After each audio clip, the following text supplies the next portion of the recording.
সামনেই আসছে 15ই আগস্ট, আমাদের স্বাধীনতা দিবস। তাই আজকে আমি তোমাদের জন্য নিয়ে এসেছি ট্রাইকালার স্যান্ডউইচের একটা দারুণ রেসিপি, যেটা তোমরা বাচ্চাদের স্কুলের টিফিন কিংবা বাড়ির ব্রেকফাস্টে খুব সহজেই বানিয়ে নিতে পারবে, আর যার স্বাদ হয় কিন্তু দুর্দান্ত। তাহলে চলো স্যান্ডউইচটা আমরা বানিয়ে ফেলি। আর আমি সুস্মিতা তোমাদেরকে আমার চ্যানেল ইয়ামিরস বাংলাতে স্বাগত জানাই। প্রথমেই তোমাদের আমি এখানে বলে রাখি, এই তিরাঙ্গা স্যান্ডউইচের কিন্তু 3টে কালারের লেয়ার রয়েছে। আমি এখন তোমাদের ফার্স্টেই এক একটা করে লেয়ারের স্টাফিং বানানো দেখাবো। প্রথমেই আমি এখানে সবুজ রঙের লেয়ারটা বানাবো। তার জন্য আমি এখানে নিয়ে নিয়েছি 3খানা কাঁচা লঙ্কা, একটা অর্ধেকটা লেবু, 3টে রসুনের কোয়া, 1 ইঞ্চি মতো আদা, 1 আঁটি ধনেপাতা, আর নিয়ে নিয়েছি 2 টেবিল চামচ পরিমাণ চিনেবাদাম।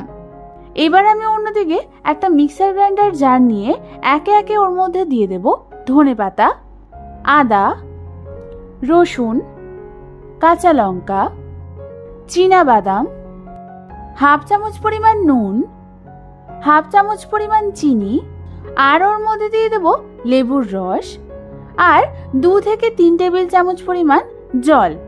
এবার আমাদের এটার একটা স্মুথ পেস্ট বানিয়ে নিতে হবে। তোমরা দেখো, আমাদের এই গ্রিন লেয়ারটার জন্য যে গ্রিন চাটনিটা লাগবে সেটা বানানো হয়ে গেছে। এবার আমি অন্যদিকে একটা বাটির মধ্যে নিয়ে নিয়েছি একটা অর্ধেকটা মিহি করে কুচনো ক্যাপসিকাম। এবার আমি এই ক্যাপসিকামটার মধ্যে বানিয়ে রাখা গ্রিন চাটনিটার 2 চামচ পরিমাণ দিয়ে দেব। বাকি গ্রিন চাটনিটা আমাদের স্যান্ডউইচ বানানোর সময় কাজে লাগবে। আর দিয়ে দেব হাফ চামচ পরিমাণ গোলমরিচের গুঁড়ো। এবার সমস্ত কিছুকে আমাদের ভালো করে মিশিয়ে নিতে হবে। ভালো মতো মিশিয়ে নিয়ে তোমরা একবার টেস্ট করে দেখে নিও এর নুন মিষ্টি ঠিক আছে কিনা। আমাদের স্যান্ডউইচের গ্রিন লেয়ারের স্টাফিংটা কিন্তু একদম রেডি হয়ে গেছে। এবার আমি বানিয়ে নেব সাদা লেয়ারের স্টাফিংটা। তার জন্য আমি এখানে নিয়ে নিয়েছি 100 গ্রাম মতো পনির। প্রথমে আমাদের পনিরটাকে গ্রেটারের সাহায্যে ভালো করে গ্রেট করে নিতে হবে। পনিরটা গ্রেট করা হয়ে গেলে আমি ওর মধ্যে দিয়ে দেব অর্ধেকটা পরিমাণ চিজ কিউব। এই চিজ কিউবটাও আমি গ্রেট করে এর মধ্যে দিয়ে দেব। আমি এখানে পুরগুলোর যে কোয়ান্টিটি দেখিয়েছি সেটা দিয়ে তোমরা 2খানা স্যান্ডউইচ বানিয়ে নিতে পারবে। তারপর আমি এর মধ্যে দিয়ে দেব 2 টেবিল চামচ পরিমাণ মেয়োনিজ, আর দিয়ে দেব স্বাদ অনুযায়ী নুন, আর হাফ চামচ পরিমাণ গোলমরিচের গুঁড়ো। এবার আমাদের সমস্ত কিছুকে ভালো করে একবার মিশিয়ে নিতে হবে। ভালো মতো মিশিয়ে নিয়ে এটাকেও তোমরা একবার টেস্ট করে দেখে নিও যে নুন ঠিক আছে কিনা। ব্যাস, আমাদের সাদা লেয়ারের স্টাফিং কিন্তু একদম রেডি হয়ে গেছে। এবার আমি বানিয়ে নেব অরেঞ্জ লেয়ারের স্টাফিংটা। তার জন্য আমি এখানে নিয়ে নিয়েছি একখানা ছোট সাইজের কুড়নো গাজর, আর অন্যদিকে আমি একটা বাটির মধ্যে নিয়ে নিলাম 3 টেবিল চামচ পরিমাণ মেয়োনিজ। তারপর ওর মধ্যে আমি দিয়ে দেব 1 টেবিল চামচ টমেটো কেচাপ, আর দিয়ে দেব হাফ চামচ পরিমাণ গোলমরিচের গুঁড়ো। এবার সমস্ত কিছুকে আমাদের মেয়োনিজটার সাথে ভালো করে মিশিয়ে নিতে হবে। ভালো করে মেশানোর পর তোমরা দেখো আমাদের মেয়োনিজের কালারটা কিন্তু অরেঞ্জ কালার চলে এসছে। এবার এর অর্ধেকটা পরিমাণ মেয়োনিজ আমি গাজরটার মধ্যে দিয়ে দেব, আর বাকিটা আমাদের স্যান্ডউইচ বানানোর সময় কাজে লাগবে। এবার আমাদের গাজরটার সাথে মেয়োনিজটাকে ভালো করে মিশিয়ে নিতে হবে। ব্যাস, আমাদের অরেঞ্জ লেয়ারের স্টাফিংটাও কিন্তু একদম রেডি হয়ে গেছে। এবার এটাকে সরিয়ে রেখে আমি অন্যদিকে নিয়ে নিয়েছি 4খানা পাউরুটির স্লাইস। এবার আমাদের প্রথমে এই পাউরুটির ধারগুলোকে ছুরির সাহায্যে কেটে নিতে হবে। আমাদের সমস্ত পাউরুটির ধারগুলো কাটা হয়ে গেছে। এবার আমি এই পাউরুটির স্লাইসগুলোকে ওপর নিচ করে একটা বড় জায়গায় এইভাবে সাজিয়ে নেব।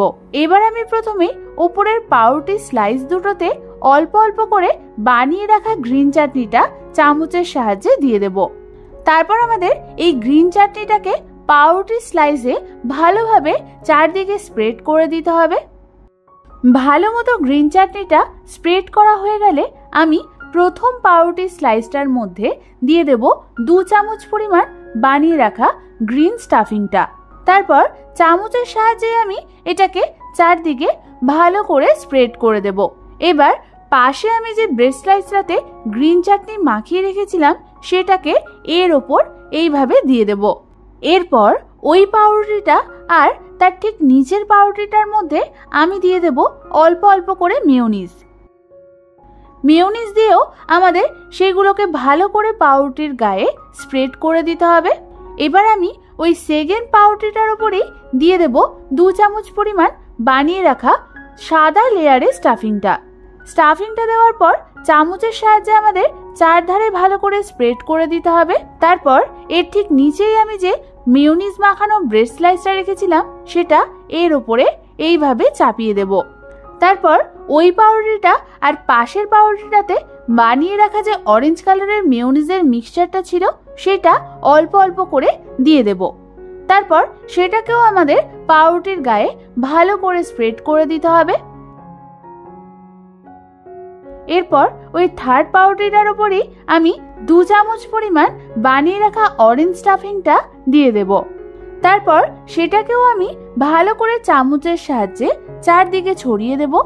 ভালো মতো ছড়ানো হয়ে গেলে সাইডে যে মেয়োনিজ মাখানো পাউরুটিটা ছিল সেটা এর ওপর এইভাবে দিয়ে দেব। তারপর আমি 2খানা টুথপিক নিয়ে এই স্যান্ডউইচের দুধারে এইভাবে গেঁথে দেব, যাতে আমাদের স্যান্ডউইচটাকে মাঝখান থেকে কাটতে সুবিধা হয়। এবার আমি এই স্যান্ডউইচটাকে আড়াআড়িভাবে ছুরির সাহায্যে কেটে নেব। ব্যাস, তাহলেই তৈরি হয়ে যাবে আমাদের দারুণ স্বাদের ট্রাই কালার স্যান্ডউইচ। তোমরা দেখো আমাদের স্যান্ডউইচটাতে কত সুন্দরভাবে 3টে কালার ভালো করে বোঝা যাচ্ছে। এটা দেখতে যেমন সুন্দর তেমনি খেতে ততটাই সুন্দর। তাহলে এই স্বাধীনতা দিবসে নিশ্চয়ই তোমরা এই স্যান্ডউইচটা বাড়িতে একবার ট্রাই করে দেখো, আর ট্রাই করলে আমাকে অবশ্যই কমেন্টসে জানিও কেমন লাগলো। এরকম ভালো ভালো রেসিপি পেতে হলে আমার চ্যানেলটাকে সাবস্ক্রাইব করে নিও। আমি আবার চলে আসবো তোমাদের কাছে নতুন কোনো রেসিপি নিয়ে।